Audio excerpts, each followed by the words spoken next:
My name is Chandi Raja. I am from India. I am working as assistant manager accounts. I would like to ask two questions.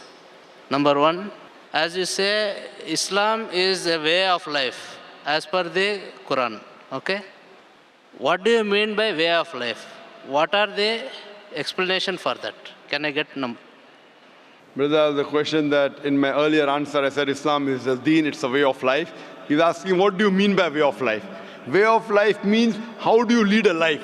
What is good for you, what is bad for you, what is harmful, what you should eat, what you should not. There are few do's and don'ts. Few things which are compulsory in life. Few things which are prohibited, the remaining are mubah, optional. So the Quran is a guide, is an instruction manual for the human being that how a life should be led. Like how when you buy a machine, you have an instruction manual, what is good, what is bad, how you should operate. So the way of life is how should you lead your life? And what are the good things that you should not rob, you should not cheat, you should be truthful, you should pray to Almighty God, you should give charity to the poor. All these are instructions, like when you appear for an examination, brother. If you want to pass the test in science, what do? You read the textbook, you memorize it, and you appear for the paper. Allah says in the Quran in Surah Mulk chapter number 67 verse number 2, Allazi khalaqal mauta wal hayata. It is Allah who has created death and life to test which of you is good in deeds. So this book is the instruction manual. You read it and you lead your life according to how a creator wants. If you follow the instruction correctly, you will go to paradise. If you disobey, if you break the rules, then you won't go to paradise, then you'll go to hell. So this is a way of life mentioned in the Quran and the Sahih Hadith, that the sayings of the last and final messenger, Prophet Muhammad, peace be upon him. Hope that answers the question, brother. Sorry for interrupting. One more.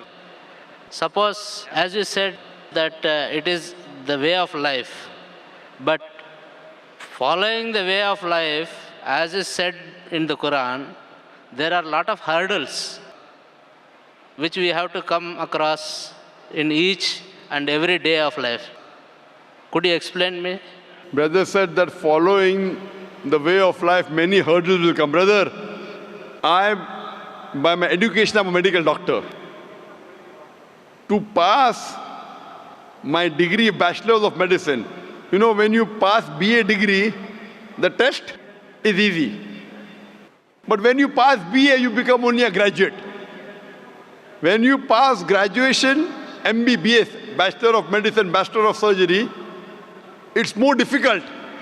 We have to study for 18 hours a day, sleep less. But once you pass, you get a better honor, doctor, DR in front of your name.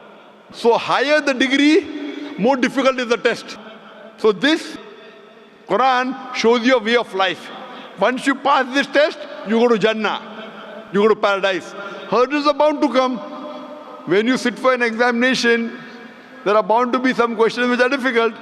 That does not mean run away from the examination.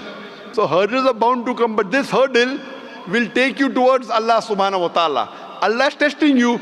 If there are no hurdles, then where is the test? If there are no hurdles, brother, in life, then where is the test? As I mentioned earlier, Almighty God has created life and death to test which of you is good in deeds. If there are no hurdles, then where is the test? Allah wants to test you whether you follow His commandments or not. So this life, brother, is a test for the hereafter. Unless there are hurdles, how will you be tested? You can't say, I want to appear for an examination, I don't want to study, I don't want to read anything, and I want to pass. How can you pass? Hope that answers the question, brother.